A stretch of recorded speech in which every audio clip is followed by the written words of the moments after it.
کوئی ایسا وظیفہ جس سے رزق میں برکت ہو جائے، آمدن میں اضافہ ہو جائے، مشکلات ٹل جائیں، حالات بدل جائیں، وظیفہ مسنون بھی ہو، آسان بھی ہو، آزمودہ بھی ہو، بالکل ہے، وظیفہ ہے۔ اور وظیفہ ایسا ہے، امام ابن قیم رحمہ اللہ بیان فرماتے ہیں کہ اس وظیفے سے زیادہ کسی وظیفے میں ایسی تاثیر نہیں دیکھی کہ جو مشکلیں حل کر دے، جو حالات بدل دے، جس سے رزق میں فراوانی ہو جائے۔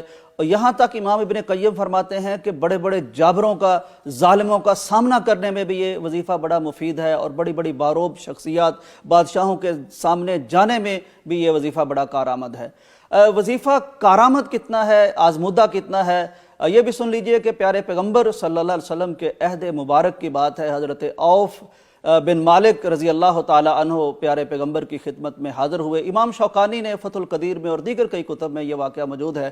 حضرت عوف بن مالک رضی اللہ تعالی عنہ پیارے پیغمبر کی خدمت عالیہ میں، خدمت اقدس میں حاضر ہوئے اور درخواست گزار ہوئے کہ پیارے پیغمبر، میرا نوجوان بیٹا، میرا لخت جگر، مخالفین چونکہ جنگ کے حالات تھے، اس طرح کی کیفیت تھی، تو وہ میرے بیٹے کو اغوا کر کے لے گئے ہیں۔ ایک تو میرا دل تڑپتا ہے بیٹے کی یاد میں، جدائی میں، جوان بیٹا نہ جانے اس کا کیا بنا، اور دوسری طرف گھر کی حالت یہ ہے کہ فاقہ کشی ہے، غربت ہے، مفلسی ہے، نہ کھانے کو کچھ ہے، نہ بیٹا گھر ہے، یعنی اس طرح کے کٹھن حالات ہیں۔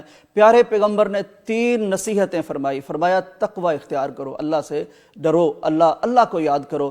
دوسرا فرمایا کہ صبر کرو، اور تیسرا فرمایا کہ یہ وظیفہ جو آج آپ کی خدمت میں پیش کرنے والا ہوں، یہ وظیفہ کرو۔ اور ایک روایت میں یہ بھی ہے کہ اپنی بیگم کے لیے بھی، یعنی صحابی کی بیگم کے لیے بھی تجویز فرمایا پیارے پیغمبر صلی اللہ علیہ وسلم نے کہ اسے بھی یہ کہو کہ وظیفہ کرے۔ وظیفہ کیا گیا۔ کچھ ہی دنوں کے بعد ایسا شاندار نتیجہ سامنے آیا کہ نہ صرف بیٹا، جوان بیٹا صحیح و سالم، صحیح سلامت واپس آ گیا، بغیر کسی زخم کے، کانٹا بھی نہیں چبھا، جان بچا کے آ گیا۔ نہ صرف خود آیا بلکہ مخالفین کے جو کیفیت تھی جنگ کی اس میں لے گئے تھے، ان کے بعض روایت میں ہے اونٹ، بکریاں یا مویشی جو بھی تھے وہ بھی ان کے ہنکا کے لے آیا۔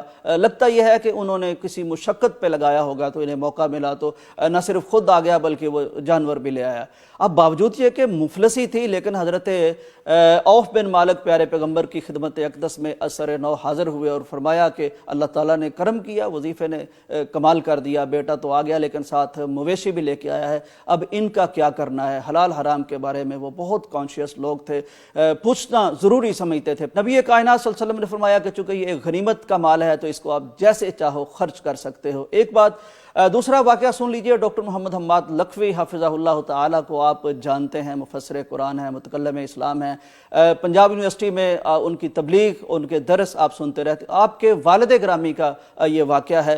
آپ کے والد گرامی دنیا سے بے نیاز اللہ کے ایک ولی صاحب تقوی بزرگ تھے، اور ان کی زندگی تبلیغ اسلام میں گزر گئی، ذکر اذکار میں گزر گئی۔ کہتے ہیں کہ ان پر ایک وقت ایسا آیا کہ وہ چونکہ دوروں پہ نکلتے اسلام کے لیے، تبلیغ کے لیے، تو کئی دن گزر جاتے، ہفتے گزر جاتے، اور شاید کئی دفعہ مہینے بھی گزر جاتے، گھر واپسی نہ ہوتی، روزگار تھا کوئی نہیں، گھر میں کیفیت اس طرح کی تھی، ظاہر ہے ڈاکٹر صاحب اس وقت چھوٹے ہوں گے، باقی بچے بھی، تو گھر کا روزگار بھی چلانا تھا، رزق کا معاملہ بھی تھا۔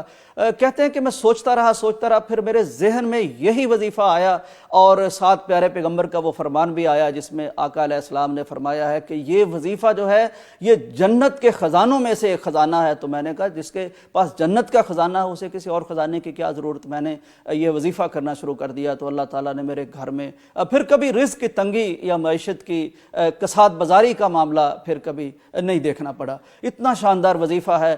حضرت ابو ذر غفاری رضی اللہ تعالیٰ عنہ بیان فرماتے ہیں کہ میرے پیارے حبیب نے مجھے بھی یہ ارشاد فرمایا تھا کہ یہ وظیفہ کیا کرو۔ وظیفہ یعنی آزمودہ بھی ہے، مسنون بھی ہے، یہ تو آپ کو پتہ چل گیا، اور اس کے فائدوں کا بھی پتہ چل گیا۔